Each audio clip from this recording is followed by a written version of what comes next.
So the big question is this: how do small business owners like us grow our leadership, develop our teams, and scale our business in a way that allows us to get our products and services out to the world, yet still remain profitable? That is the question, and this podcast will give you the answers. I'm Bradley Hamner, and this is the Club Capital Leadership Podcast. Hey, before we get into today's episode, did you know that Club Capital is the largest accounting and advisory firm for insurance agency owners in the country, providing monthly accounting, CFO services, and tax preparation? Check them out at club.capital. I know someone that I follow is also really, I think he's the largest Instagram following in the world is The Rock. Yep. Rock Johnson, right? So such a good example. Yep. I mean, he's, obviously he's a personality for a number of different things that he's done, in his career, from wrestling to acting. But he's amassed just an unbelievable following that he has then, it's really interesting to see the other business side of what he's done. Yep. Of, starting to tack on products to that. Right. His tequila brand became the fastest tequila brand to a certain amount of sales, significantly faster than Casamigos, right? Yeah. George Clooney set some records with Casamigos that I think was at 100,000 cases in the first year. And it was holy cow, look at the success he's had launching his own brand. And now you're seeing a lot of celebrities attaching their names to liquor brands. But The Rock did it and blew it out of the water. They did 1 million cases in the first year. It just literally set all sorts of crazy records for the amount of growth of a brand new liquor company. I think it just goes to show that attention is the new oil. Right, the oil from years ago that you became a multi-millionaire. What's the Dallas Cowboys owner, Jerry Jones? From oil, and now attention, like the Rock has. That's the new equivalent to oil, and he's been able to monetize that attention. Another guy, and this is a little closer to the business space, is like Grant Cardone. I'm not really a huge Grant Cardone 10X fan. That's not really my style per se. But he started out talking around just really car sales initially, and then he branched out into a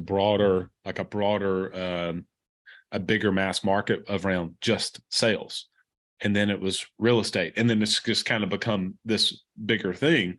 But he started out initially just a lot smaller, and then has just expanded.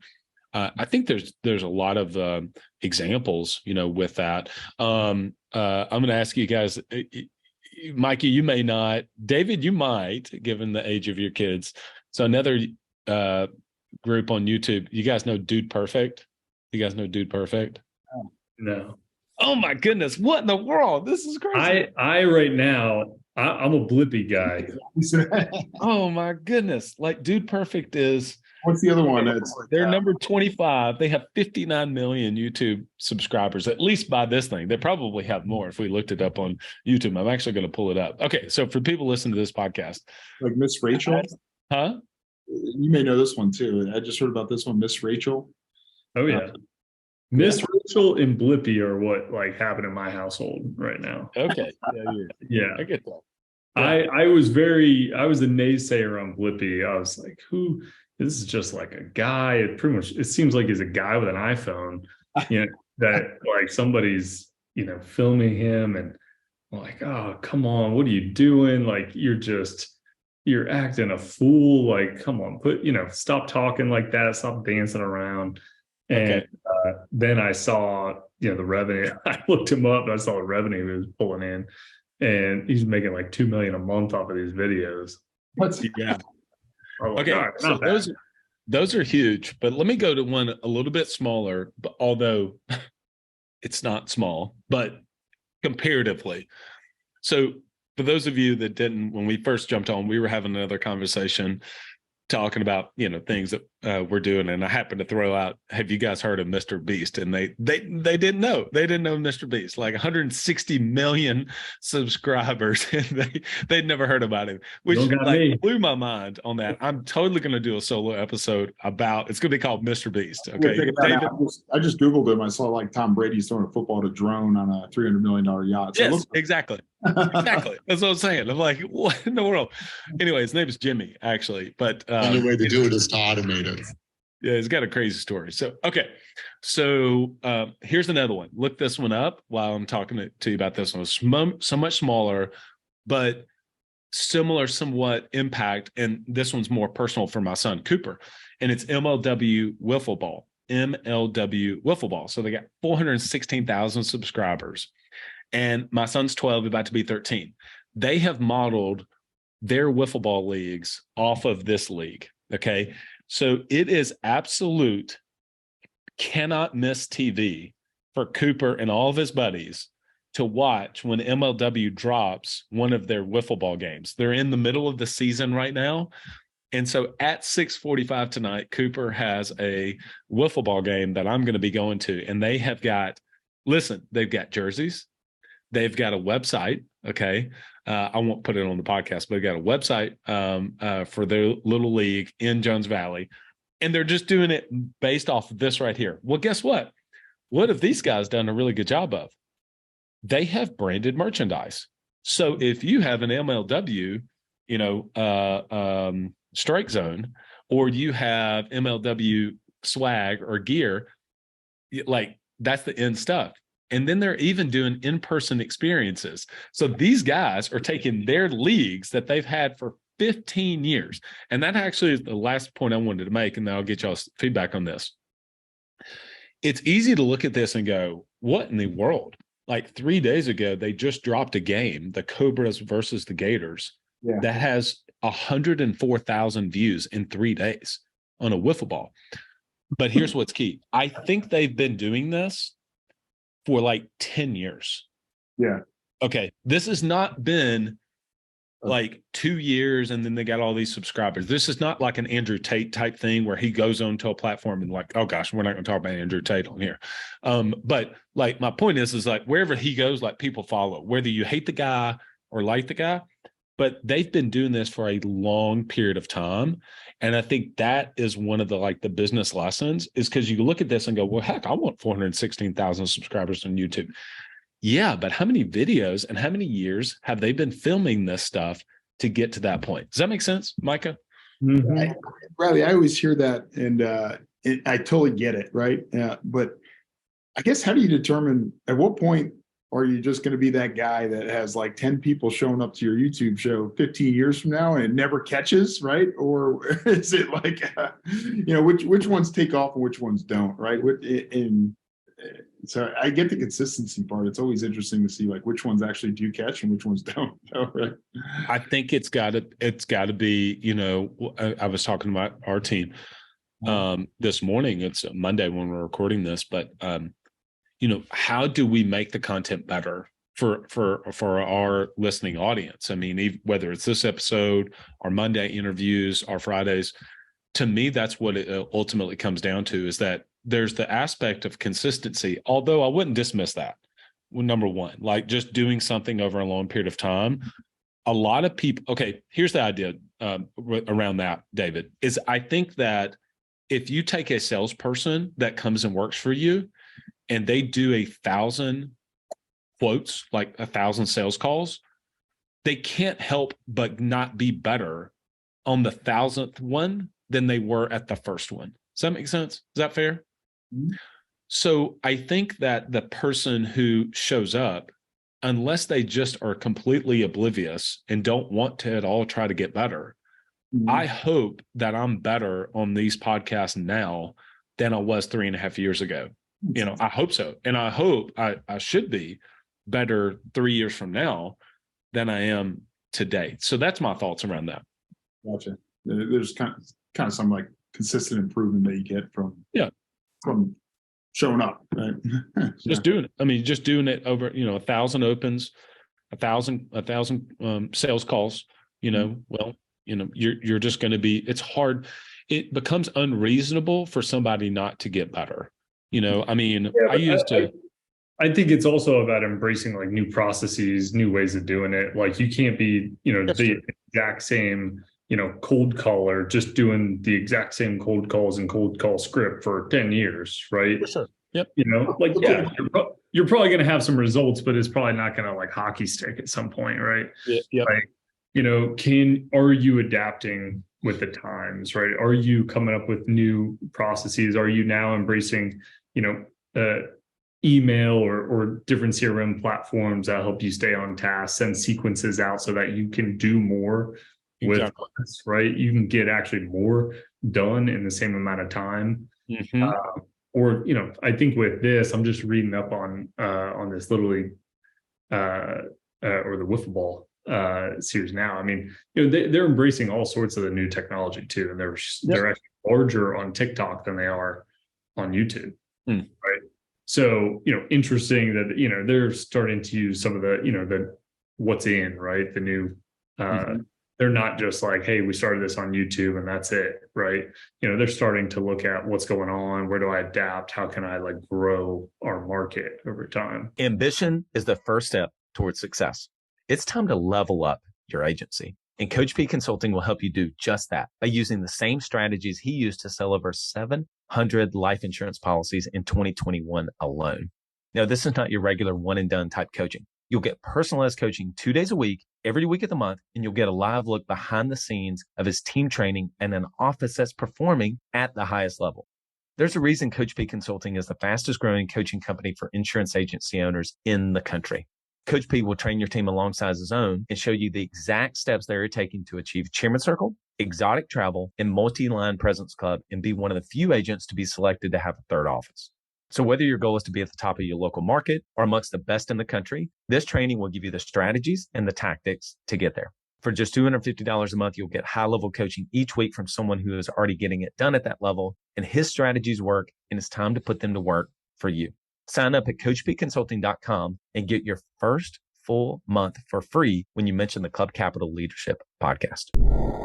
Are you an agency owner looking to grow your revenue, increase your bottom line, and better manage your taxes? Club Capital is here to help. Club Capital is the largest accounting and advisory firm for insurance agents in the country, providing monthly accounting, tax strategy, and CFO services. Way more than bookkeeping and your everyday run-of-the-mill tax prep, Club Capital is focused on providing financial and tax advisory services that help you plan and forecast your agency's performance. Their financial dashboards and agency forecasting tools help you better understand your agency's historical performance, create and measure future targets, and see how your agency compares to your peers around the country. Imagine what it would be like to understand the impact to your bottom line when deciding to hire a new employee, or forecast the impact rate changes or commission rates will have on your business. With over $200 million in tracked annual revenue and $140 million in tracked annual expenses, Club Capital has the data and the team to help you make better informed decisions for your agency.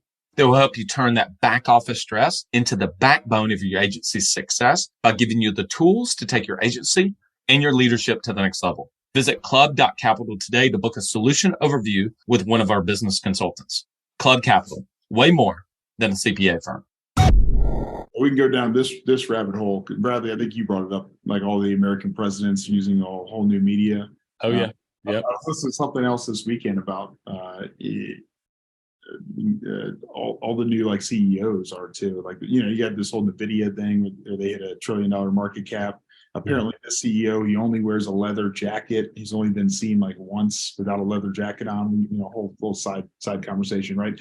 But he uses Reddit. Reddit is his platform, his like that he's, I think maybe Steve Jobs was something else, right? You got Meta with, Zuckerberg was something else, but this guy's platform was Reddit. So he like has this whole community following on Reddit, and that's kind of how he's built this whole brand up. Yeah. I think the examples we've talked about Mr. Beast, we've threw out Dude Perfect, MLW, somebody on Reddit, different Facebook groups people have, The Rock, etc.